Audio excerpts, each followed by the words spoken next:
Conte de la peur et de l'angoisse. Guy de Maupassant. Le tic. Les dîneurs entraient lentement dans la grande salle de l'hôtel et s'asseyaient à leur place. Les domestiques commencèrent le service tout doucement pour permettre aux retardataires d'arriver et pour n'avoir point à porter les plats.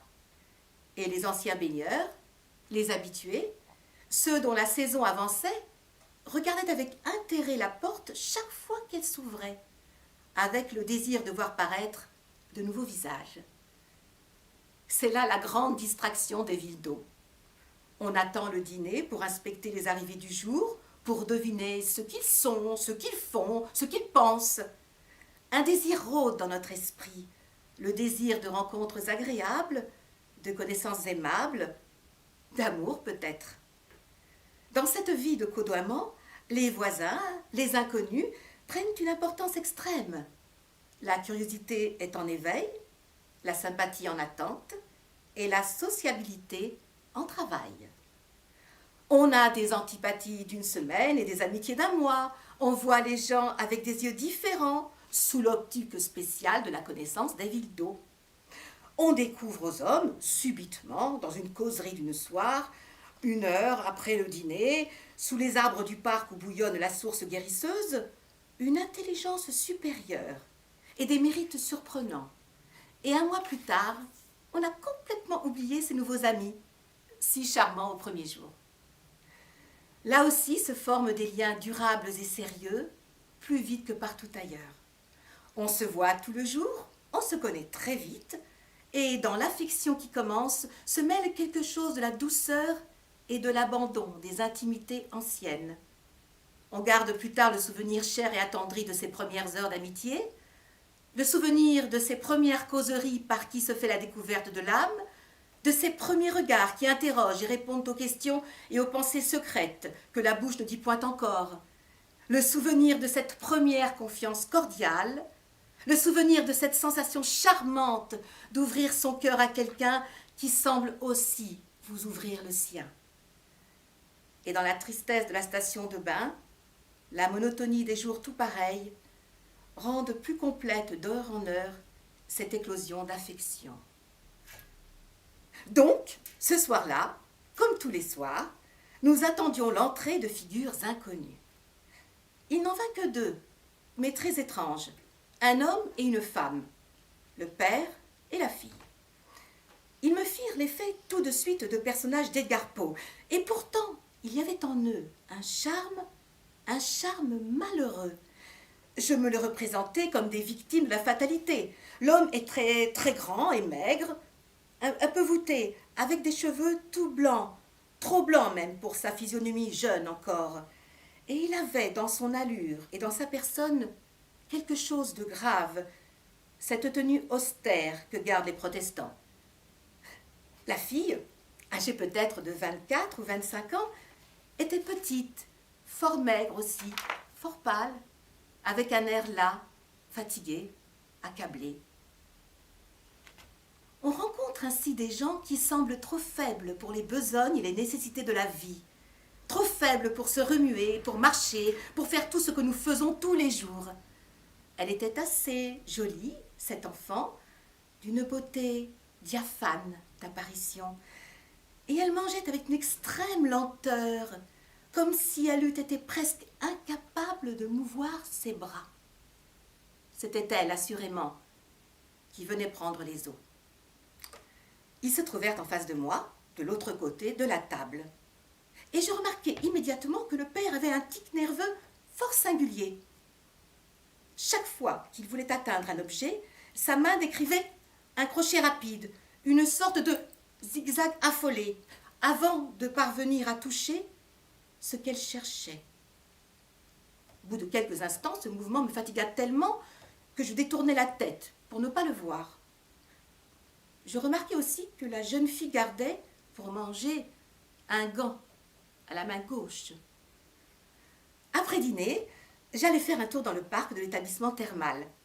Cela se passait dans une petite station d'Auvergne, Châtel-Guyon, cachée dans une gorge, au pied de la haute montagne, de cette montagne d'où s'écoulent tant de sources bouillantes venues du foyer profond des anciens volcans. Il faisait très chaud ce soir-là.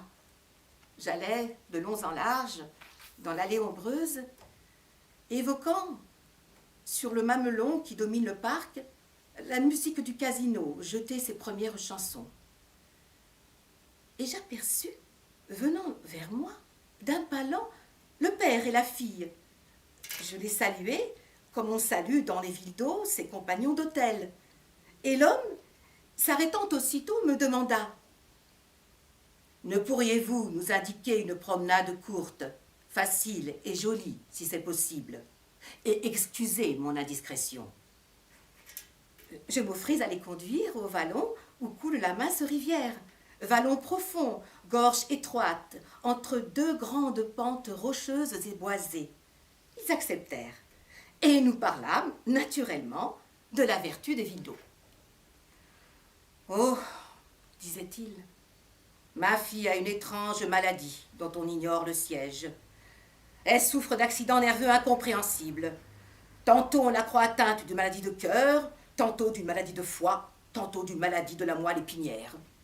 Aujourd'hui, on attribue à l'estomac, qui est la grande chaudière et le grand régulateur du corps, ce mal protée aux mille formes et aux mille atteintes. Voilà pourquoi nous sommes ici. Moi, je crois plutôt que ce sont les nerfs.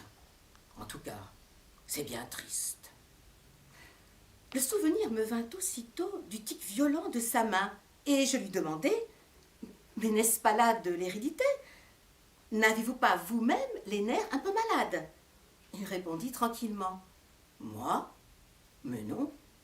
J'ai toujours eu les nerfs très calmes. » Puis, soudain, après un silence, il reprit: « Ah, vous faites allusion au spasme de ma main chaque fois que je veux prendre quelque chose. Cela provient d'une émotion terrible que j'ai eue. Figurez-vous que cette enfant a été enterrée vivante. » Je ne trouvais rien à dire qu'un « ah » de surprise et d'émotion. Il reprit: « Voici l'aventure. Elle est simple. Juliette avait depuis quelque temps de graves accidents au cœur. Nous croyions à une maladie de cet organe et nous nous attendions à tout. On la rapporta un jour froide, inanimée, morte. Elle venait de tomber dans le jardin. Le médecin constata le décès. Je veillai près d'elle un jour et 2 nuits. Je la mis moi-même dans le cercueil que j'accompagnai jusqu'au cimetière où il fut déposé dans notre caveau de famille. C'était en pleine campagne, en Lorraine. J'avais voulu qu'elle fût ensevelie avec ses bijoux, bracelets, colliers, bagues, tous cadeaux qu'elle tenait de moi, et avec sa première robe de bal. Vous devez penser dans quel état était mon cœur, et l'état de mon âme en rentrant chez moi. Je n'avais qu'elle. Ma femme étant morte depuis longtemps, je rentrai seule, à moitié fou, exténué dans ma chambre. Et je tombais dans mon fauteuil sans pensée, sans force maintenant pour faire un mouvement. Je n'étais plus qu'une machine douloureuse, vibrante, un écorché. Mon âme ressemblait à une plaie vive. Mon vieux valet de chambre, Prosper, m'avait aidé à déposer Juliette dans son cercueil et à la parer pour ce dernier sommeil, entra sans bruit et demanda: « Monsieur veut-il prendre quelque chose ?» Je fis non, de la tête sans répondre. Il reprit: « Monsieur a tort, il arrivera du mal à monsieur. Monsieur veut-il alors que je le mette au lit ?» Je prononçai: « Non, laisse-moi. » Et il se retira. Combien s'écoula-t-il d'heures? Je n'en sais rien. Oh, quelle nuit! Quelle nuit! Il faisait froid. Mon feu s'était éteint dans la grande cheminée, et un vent d'hiver, un vent glacé, un grand vent de plaine gelée heurtait les fenêtres avec un bruit sinistre et régulier. Combien s'écoula-t-il d'heures?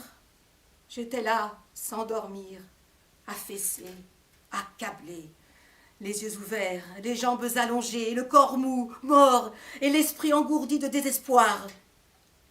Tout à coup, la grande cloche de la porte d'entrée la grande cloche du vestibule tinta.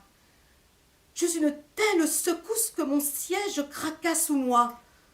Le son grave et pesant vibrait dans le château vibre comme dans un caveau. Je me retournai pour voir l'heure à mon horloge. Il était 2 heures du matin. Qui pouvait venir à cette heure? Et brusquement, la cloche sonna de nouveau 2 coups. Les domestiques, sans doute, n'osaient pas se lever. Je pris une bougie et je descendis. Je faillis demander « Qui est là ?» Puis j'eus honte de cette faiblesse et je tirai lentement les gros verrous. Mon cœur battait, j'avais peur. J'ouvris la porte brusquement et j'aperçus dans l'ombre une forme blanche dressée, quelque chose comme un fantôme. Je reculai, perclus d'angoisse, balbutiant « Qui êtes-vous » Une voix répondit « C'est moi, père. » C'était ma fille. Certes, je crus devenir fou, et je m'en allais à reculons devant ce spectre qui entrait. Je m'en allais, faisant de la main, comme pour le chasser, ce geste que vous avez vu tout à l'heure, ce geste qui ne m'a plus quitté. L'apparition reprit. « N'aie pas peur, papa. Je n'étais pas morte. On a voulu me voler mes bagues, et on m'a coupé un doigt. Le sang s'est mis à couler, et cela m'a ranimée. Et je m'aperçus en effet qu'elle était couverte de sang. Je tombai sur les genoux, étouffant, sanglotant, râlant. Puis, quand j'eus ressaisi un peu ma pensée, tellement éperdue encore que je comprenais mal le bonheur terrible qui m'arrivait, je la fis monter dans ma chambre, je la fis asseoir dans mon fauteuil, puis je sonnai Prosper à coups précipités pour qu'il rallumât le feu, qu'il préparât à boire et alla chercher des secours. L'homme entra, regarda ma fille, ouvrit la bouche dans un spasme d'épouvante et d'horreur, puis tomba roidement sur le dos. C'était lui qui avait ouvert le caveau, qui avait mutilé, puis abandonné mon enfant, car il ne pouvait effacer les traces du vol. Il n'avait même pas pris soin de remettre le cercueil dans sa case, sûr d'ailleurs de n'être pas soupçonné par moi, dont il avait toute la confiance. Vous voyez, monsieur, que nous sommes des hommes bien malheureux. Il se tut. La nuit était venue, enveloppant le petit vallon solitaire et triste, et une sorte de peur mystérieuse m'étreignait à me sentir auprès de ces êtres étranges, de cette morte revenue et de ce père aux gestes effrayants. Je ne trouvais rien à dire. Je murmurai « Quelle horrible chose !» Puis après 1 minute, j'ajoutai « Si nous rentrions, il me semble qu'il fait frais. » Et nous retournâmes vers l'hôtel.